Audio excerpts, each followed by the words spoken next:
when you start to know your rider well, you can see state his mind. Either he's nervous or not. And of course, when he's very calm, you know basically emotions are going to be low.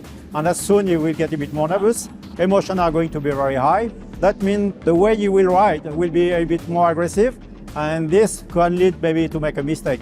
When you understand the rider's state of mind, if you feel emotion is a bit high, you try to calm down a little bit. When the confidence is high and you know he's under control, yeah, you can push a bit more in the direction. This is different for which rider you work. So with someone it's necessary to keep the atmosphere very funny. To ride a bike at this level is not just to have skills. Every rider on the field have good skills. The difference you can make with a different attitude. You have to be free with the head to understand every small reaction of the bike and every small changes.